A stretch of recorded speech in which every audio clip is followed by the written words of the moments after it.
Our next speaker is Kendra Hall. So Kendra is a U of G alumni with a background in science communication. She was actually my coursework master's student a number of years back as well. Currently, Kendra works for Trout Nutrition, where she supports their digital solutions and trains users to understand and use them effectively. Kendra excels at translating complex technology and layered research into simple, accessible forms for diverse audiences. Her experience spans various formats, including pop sci articles, tweets, videos, infographics, and scripts, making her adept at conveying intricate information in an engaging and understanding manner. So, Kendra, thanks a lot for joining us, and come on up. Hello. Everybody deep breath in, deep breath in. I'm going to talk about summarizing research and a little bit about just my experience generally as someone who kind of followed steps that some of you hopefully also want to follow, and that's why you're here. So I'll tell you a little bit about my journey. I worked with Jen here, did my master's in animal nutrition and mathematic modeling and all that fun stuff.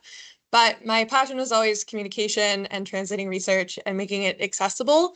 I'm deeply passionate about making specifically agriculture and research accessible and trying to improve the lives of everybody all the time. I worked with Elric as well, doing projects on getting research into practice. So I was doing the podcasts, the videos, all that kind of fun work on talking to producers on how we could more effectively get research into their hands, how they like to be communicated with, how they don't like to be communicated with, how they see technology, how they see research. So that was a really great project and really great insights came out of that Jen had shared. And then I went on to do more of a communications role with United Agri-Products. And I was working to talk to producers and create more pop sci articles, more tweets, more digital communications, as well as websites and LinkedIn's and all that kind of fun stuff. To be able to share the work we were doing there. And then I moved on to work for Trow, where I am now. And I now have a very long title. I'm the Digital Solutions Technical Support Specialist, which is a lot of words for I help other people understand digital solutions. So we have a lot of less data literate producers, obviously, out in the world, and they need a lot more help to use some of our advanced technology, some of our advanced research, and so being able to create guides, trainings, help them to understand this is my passion, my love, and my job. So it's really great to be doing that. So I'm going to teach you all the things I have learned, and hopefully you can be better than me at the start of my journey in terms of learning to summarize research effectively, because it can be a really difficult process. You're taught a lot during your time at grad school, time at undergrad, how to write research, how to write summaries, and what that should look like for very specific audiences. And then as soon as you're trying to write something more casual, it can be really hard to translate that very particular process into something more actually summarizing what is happening and very clear for a layman. So we're going to talk a little bit about that. First is, and I know you've heard it before and it's already been said today, is know your audience, but it is so important to know who you're talking to. And even if you don't know, sometimes there's little tips and tricks, but knowing who you are writing for or presenting to can be very, very important for getting your message across. Next is focus on the impact and connections. So being able to focus on why they care, what you want them to take away from it, knowing what they care about, all that kind of stuff is really important. I'm going to talk about building it as a narrative and with a story versus as just a summary. And I'll tell you about the difference between those two, as well as some of my failures and pitfalls. So hopefully you do not fall into those traps as well. So knowing your audience, these are my fur babies. They have listened to this presentation as well as many, many other presentations. And their faces always look like this. But I'll hold a little jingly toy so that they look at me and pay attention to me. you have to do the same thing. You have to know what your audience wants. You have to know, what they don't know. Obviously, these guys know very little about agriculture. They have never met a pig or a cow. They've barely even been outside of Guelph. So their world is so small, right? Same with your audience. You don't want to think they know more than they do. You want to probably assume they know less than you think they do, or have less technical experience than you think they have, in order to make sure everything is very clear. I'm going to go to the next slide, and this might help. So the easiest way to engage and keep your audience engaged in what you're saying is to know what they want to hear, and what they already know, what they think is going to be relevant, or what you think they think will be relevant. Obviously, it's the best of your own ability. I always create personas. You can look way more into this, but it's really helpful to be able to kind of pick 2 or 3 people you want to engage. Because if you try to engage everyone who's possibly going to be there, you're going to be running in circles forever, trying to think of, who's my audience and what do they know and what do they don't know and who are they and what do they care about. And it's such a diverse audience oftentimes. So you want to pick someone, right? I'm picking a fun grad student who's here and engaged and ready to learn, and I build my slides for them. I build my talk for them, right? Versus, every single one of you who all have diverse interests, all have diverse learning styles, whatever it is. I have to pick 2 of you who I most want to engage with and are going to probably take the most away from this. And that's who I'm building my slides, my presentation for. That's who I'm writing my research summary for. That's who I'm writing my conference presentation for. Stuff like that, right? Pick who you want to listen to it, or who you think is going to engage with it the best, and target towards them. This will really tailor your content so that the people who are taking away from it will take away from it, and you're not going to catch every single fly.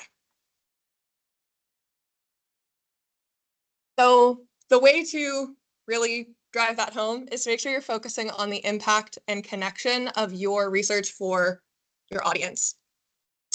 So you want to reiterate key points. That's the actual kind of summary part.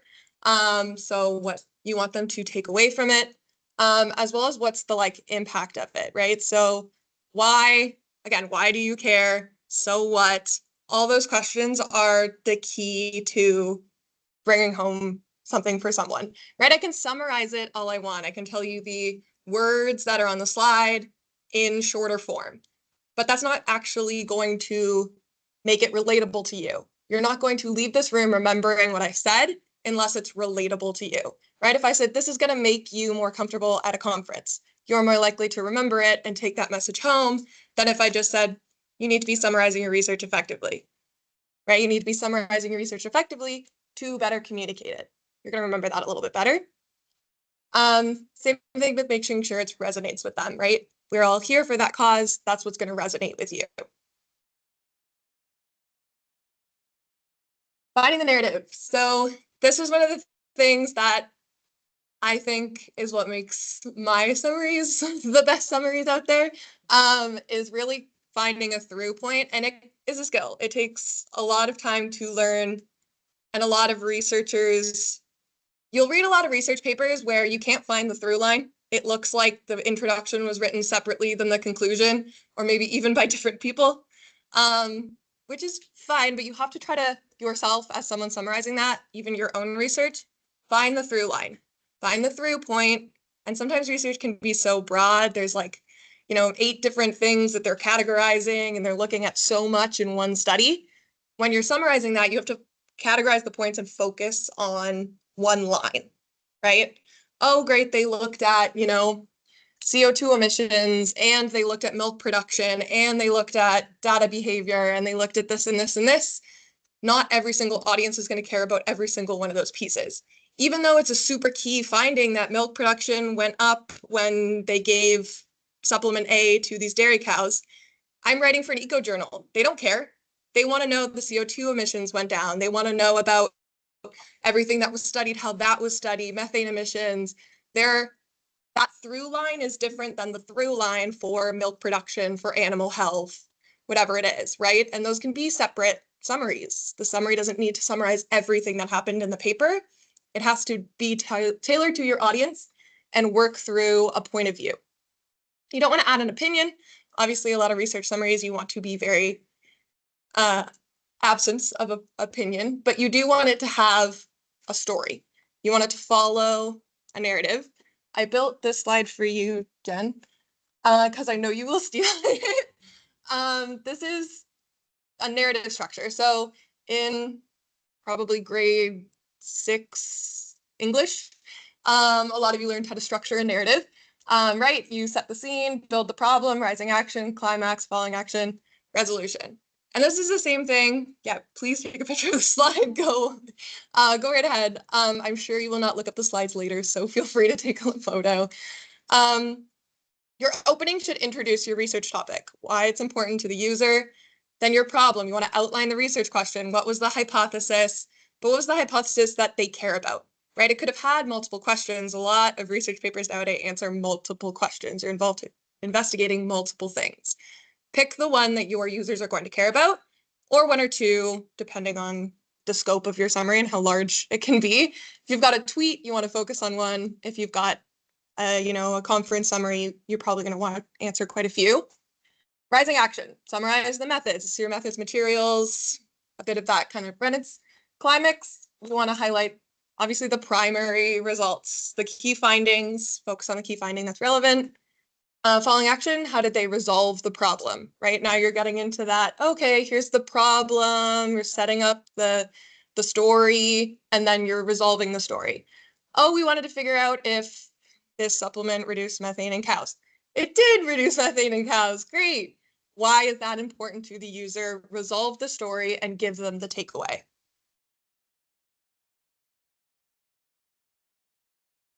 Pitfalls. How to fall on your face when writing summaries. Jargon will isolate your audience. Seeing terms you don't know is immediately going to take you out of the research.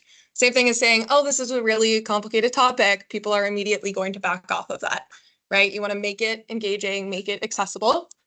Next is making it really generic. If you don't find it relates to you or it's written very generic, it looks like every other research summary you've ever read, you're not going to engage with it as much. Whereas if it feels kind of almost personal to you and it follows a structure and relates to you, you're more likely to engage with it. Same with if there's too much of anything, and I'll get into what I mean by that, it can be overwhelming. I often fall into this trap when I speak too quickly. Jargon. So sometimes we forget even what is jargon. Take even this conference. We all said the UC. Everyone here knows we're talking about the University Center, but someone might not know what the University Center is. They're outside of Guelph. They've never been on campus. UC means many things to them. But jargon can be helpful. It was helpful in this case. We all saved room on the poster, got everyone here. Wasn't a problem, right? Internally and in your own, in ag, we use ag. We use lots of different acronyms. We use KTT, we use GRIP in our circles, and it makes communicating more effective. The goal of communication is to get your point across. Gets your point across faster, and it brings people, jargon can bring people in, right? It makes us feel more connected to use terms we all know, but it can also be very isolating for external audiences. So you want to be very careful you're looking over it and looking over it again and thinking, what if I knew nothing? Yeah, think about artificial intelligence, AI. I say AI all the time. And I was talking to my colleagues and he goes, oh yeah, avian influenza.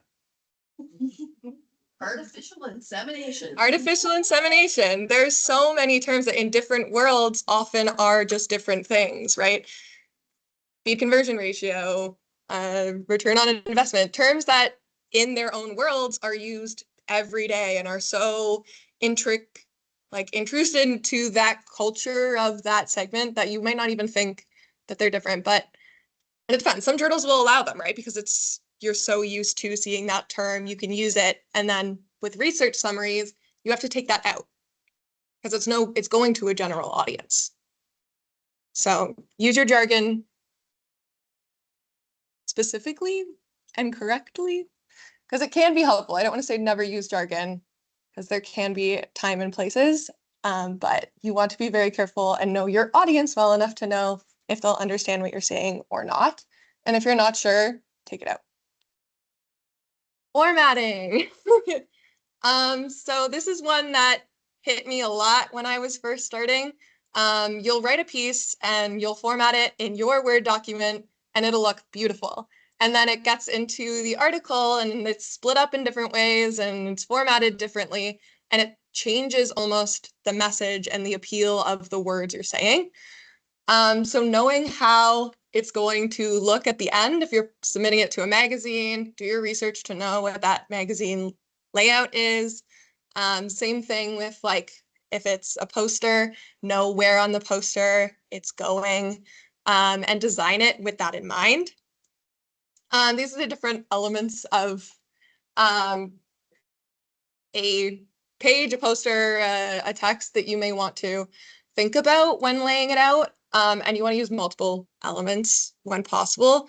Blank space will really draw to certain other areas, images and lines, all that kind of important aspects of a layout. So same thing when you're going home and building all of these portfolios, think about what that looks like as well as the words you're writing, because what it looks like says sometimes even more than the words you're saying. Simplify. So as soon as you write and think about your entire summary, throw it out and think about it again. You've probably written too much. You've probably done a lot of the typical pitfalls of explaining it without a narrative. Break it apart. Break everything apart into separate points, organize them, separate them, restructure them, because you'll often write a sentence and you're like, I wrote the best sentence and I can't possibly restructure that sentence differently. It's so good. And then you leave it for a couple days and you come back and you're like, that is a terrible sentence. Who wrote that?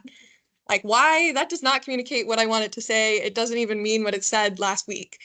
So sometimes I will literally break apart the important words and just the words only, and then take those words and build them back up.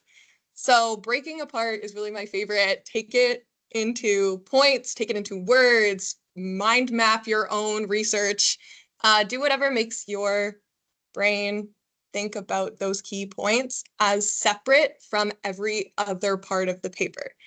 So your methods and materials, obviously a lot harder to do with, but your introduction, your discussion, all those elements have lots of different counterpoints, right? There's this area that focuses on this part and this area that focuses on this part, and what are the keywords and key elements of those segments versus as a whole. When you look at it as a whole and you try to summarize it as a whole, you're really going to get stuck often in trying to make sure you're encapsulating everything and summarizing the whole text versus just what's important for your audience, what the goal and the objective of the writing is, what you want your audience member, your targeted audience member to take away. So these are my lessons learned, and this is what I hope you take away. You really want to tell your audience and keep in mind what they know, make sure you're making it relevant to them, and then building that narrative and walking them through the research. So you don't just want to tell them what you did, right? We think about our paper as an introduction, materials and methods, results, conclusion, and you're going to think about writing a sentence for your introduction, a sentence for your materials and methods, a sentence for your results, a sentence for your conclusion, and that's the summary. And those are the summaries you often read, especially at conferences, and those are how they want them structured. But once you're writing for a layman audience, once you're writing for generally, or you're even just talking about your research, you need to throw that out. You need to build a storyline for the person you're telling your story to. Your research has a story, you have a story, science has a story, ag has a story, and it needs to come together with a storyline to keep engaged with your audience. That's all.